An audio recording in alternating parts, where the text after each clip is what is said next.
In the first part of this two-part series on the future of rural America and rural Vermont, we heard from two leading thinkers on the subject.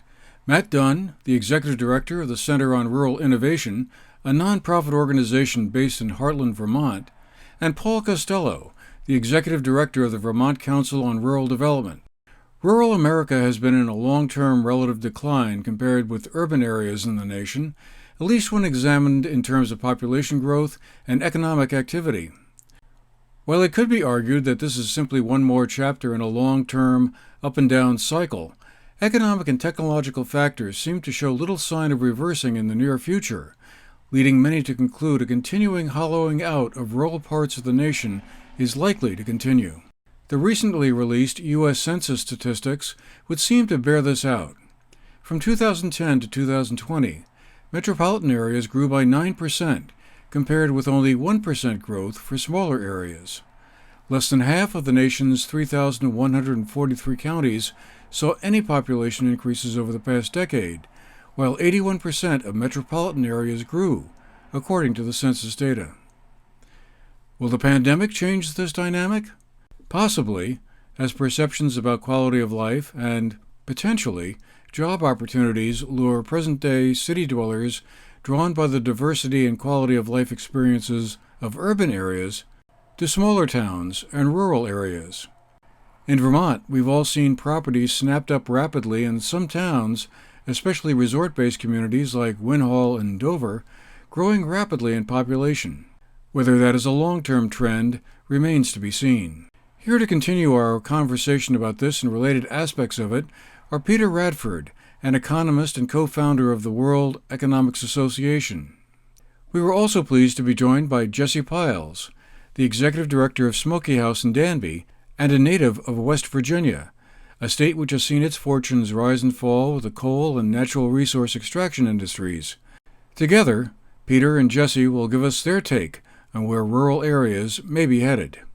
We began by having Peter Radford trace the progression of how our present state of affairs grew out of long-term historical forces. The agricultural parts of the United States, the rural parts of the United States, Vermont obviously reflecting that, have been enormously successful in being productive, which meant that you need far fewer people living in these places to produce the same amount of stuff. That created, and that's historic. I mean, that goes back 100 years. Then you have a lot of those people siphoned off into the industrial world. And now you've got not just the rural world, but that Rust Belt, that industrial world, now facing the next wave of technology and innovation, which of course is, whatever you want to call it, the digital world, the computer world, the world of artificial intelligence, all of those kinds of things. So the economy is being rebuilt. And at any moment when you've got these fundamental reconstructions going on, you've got some of these older tensions resurface in different ways. And I think that's what part of Vermont's problem. Vermont was never, for instance, rewired to become part of this new economy. It doesn't have any of the centers of innovation. It doesn't have a Silicon Valley. It doesn't have Route 128 around Boston. It doesn't, which is where the action was taking place back in the 70s, 80s, 90s as this thing began to build steam. So there is that feeling that there's been an underinvestment in not just in Vermont, but in rural areas generally. They did their job. They produced the food supply. And then they became enormously efficient. I go back. I mentioned to you before we started talking about my sister, my daughter living in Nebraska. There's the two of them. They farm thousands of acres, with computer-driven machinery, GPS. That the thing can almost do it itself. They have the satellite turning on the water supply. That's enormous productivity gain. But the flip side is you don't need as many people living in those kinds of parts of the world. So there's a natural there's a natural expulsion, if you like, a desire to move out of those.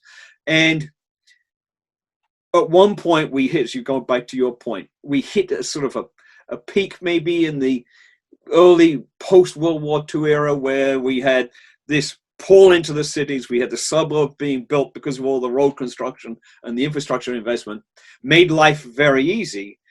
The rural areas weren't part of that process. Now we're living through another similar process where there's an even greater pull into the cities because of the research, the interaction, which is kind of ironic because when we all started talking about the internet a few decades ago, we all thought it was going to spread the world around. Communication, the earth is flat. The end, what was it? Ken Kruss's book, The Death of Distance, right? But it's done the exact opposite. It's created pockets where people can go talk to each other, invent new things, and that proximity really, really matters to them. So we've got this growth taking place now. Whether the key question I think you're asking is that permanent? Yeah. Or do we start to see a flow back out after that? And I think that really hinges on the way in which the small towns in the rural areas develop themselves.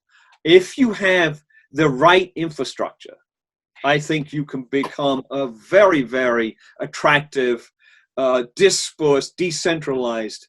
You can create a very good way of life for people. But that infrastructure has to be put there. You need competitive broadband. You need the housing. You need the schools. You need the access. Down here in southern Vermont, I mean, it's difficult to get to. We have no train. We have no high speed anything. The roads are pretty obscure. Some people disappear to the hills because they like that.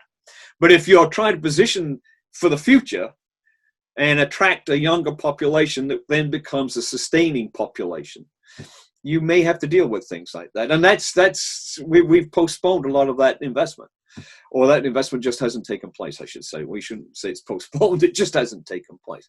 So the critical point there is, can we use the technology to decentralize, to move out again? It's certainly amenable to that. Whether we can do it or not, I think comes down to local initiative. Whether there's a sufficient, I hesitate to use the phrase, but public-private effort to combine resources and create initiatives to attract people back. I mean, there's a lot of young people in this era, I think, would love a very nice lifestyle. Southern Vermont has that in spades. Is it accessible? Is it amenable? Can you build that future? And I think the answer is yes, if you have that infrastructure. If you don't have that infrastructure, you don't do it. And the urban areas were the first areas, don't forget, where that digital infrastructure was put in place because of the density of population. And there's very little private profit-making incentive to put that same infrastructure in a low-density place, which requires you culturally to cross the boundary and say, well, there's got to be some public effort involved. And that's a big political, cultural step to take. And that's something we can watch. As we're seeing now with the infrastructure bill or yes. bill. I mean, yes. I mean, that's a fascinating point.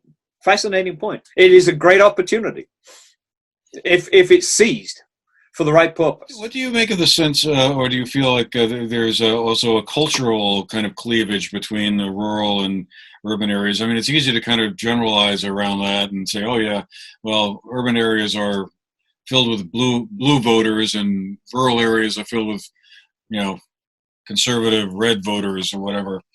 Is that like too facile a generalization, do you think?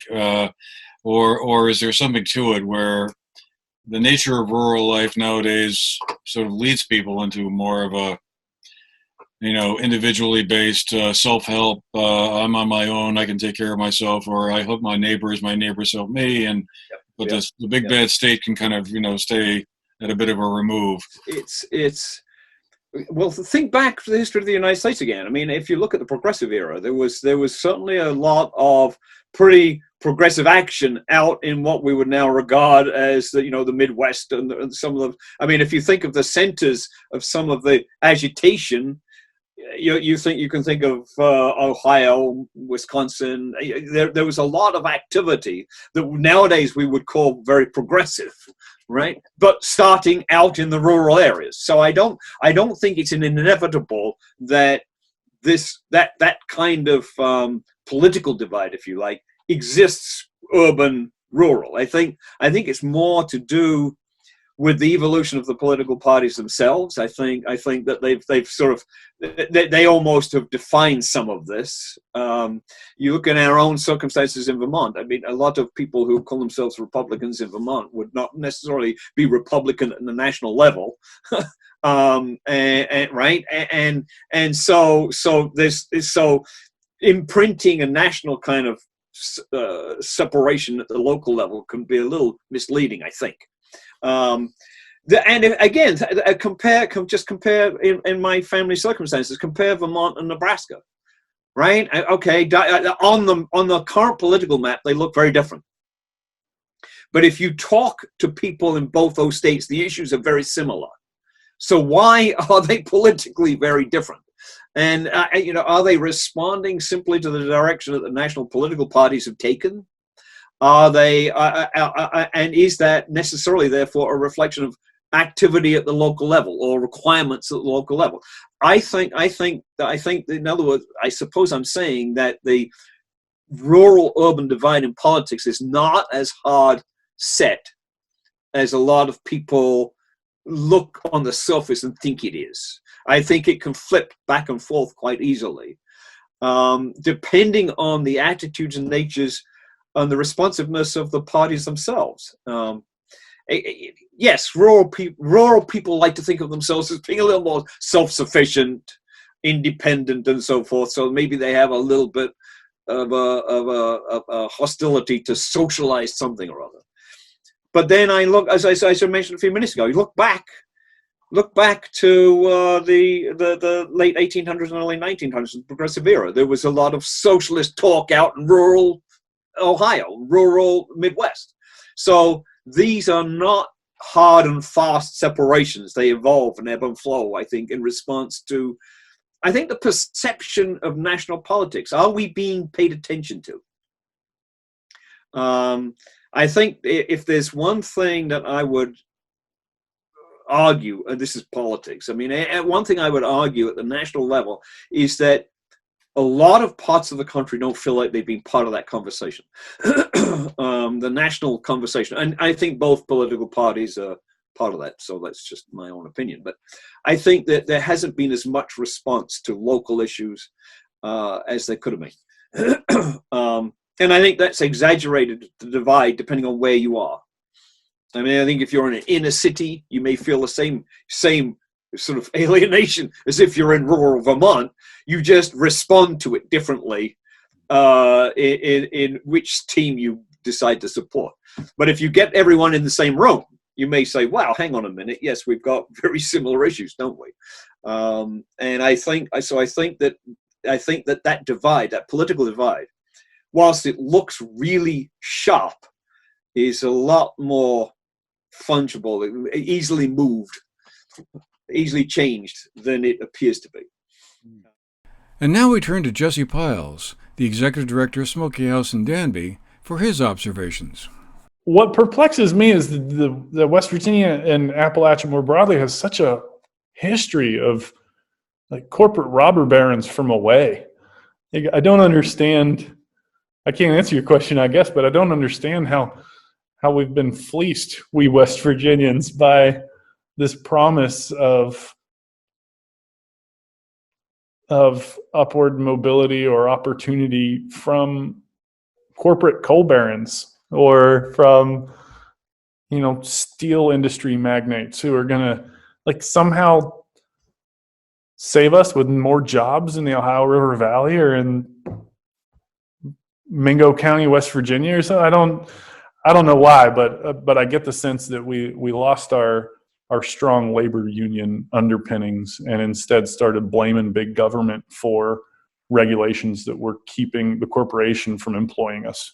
I also think that there's this strange phenomenon that I think is kind of cultural coal, where I think that West Virginians and other folks have taken on coal culture as such a crucial part of their identity that even though the number of people directly employed by the coal industry or indirectly advantaged by the economic activity of the coal industry have such an affinity or an identification with coal culture that they see climate regulation or labor regulation as impeding progress that would benefit them, even if it doesn't benefit them. There are so few, I mean, in recent decades, there's so few coal jobs.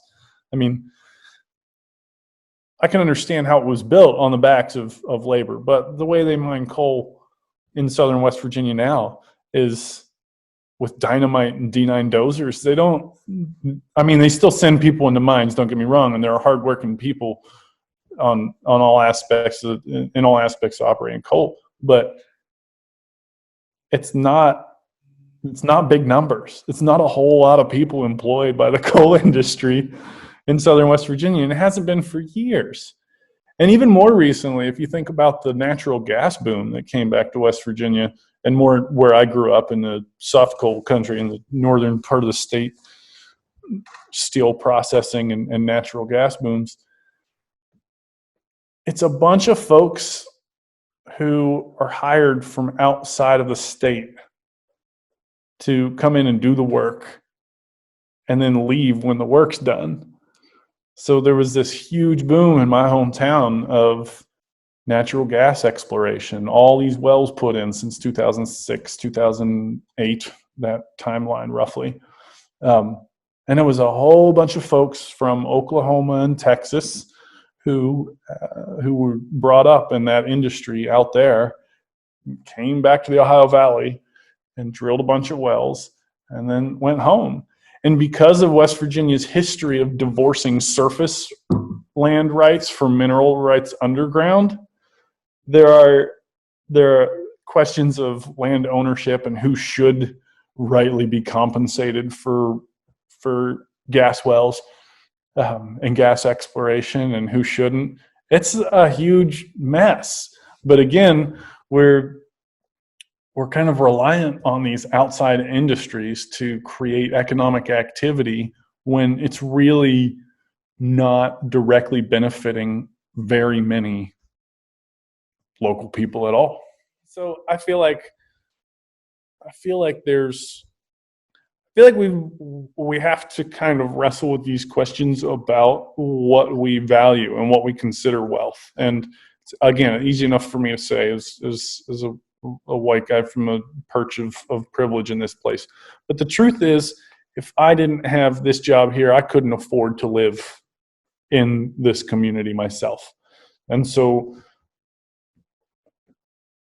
while I might not be able to just say, what would be the kind of economic stimulus or stimulation that would make this place a thriving business economy, I can certainly say that I really value a shorter supply chain to my food. And so if we're investing in, I think it was one of the points made in that article I sent you. They phrased it as reining in big agriculture, right? Did you see this? Yeah. There's 5 points. But to me, the converse to that argument is to really support small ag. And so if we can, and maybe the pandemic has really shown me this, it's like there's been and through my work at the Hunger Councils primarily, there's been a real diffusion of responsibility for addressing food insecurity in this community. And you might say, oh, well, the food bank did all this stuff. Well, the food bank did some great things over this past year, but so did school janitors who were driving food the last mile to kids who couldn't reach the school to get their meals, or the church basement that suddenly turned into a food pantry, or the new farm stand that decided to divert some of their funds to a vegetable share for somebody in their community. Or there's just been so many demonstrations of this diffusion of responsibility for taking care of each other through this. And I think if we can value that more fully, if we can create the kind of social connections that allow us to respond to folks in need when they are in need, that we'll have stronger communities. We'll have people meeting basic needs well enough that they can then start to get creative about how to provide for themselves and their families. The future fortunes of rural states have a large political dimension as well. Sooner or later, smaller populations will eventually equate with diminished political clout. And there are broad cultural issues and questions that may come into play as well. Looking ahead, this may well prompt another installment on the series, since Vermont, in its own way, is mirroring some of these broader trends. Burlington and Chittenden County grew spectacularly over the past 10 years, as did several other communities, while others stayed stuck in neutral or saw populations decline. What do you think about this whole urban-rural divide question? We'd like to hear from you. If you have thoughts to offer, send an email to andrew@gnat-tv.org, and we'll be interested to read what you have to say. For now, for the GNAT-TV News Project, I'm Andrew McKeever.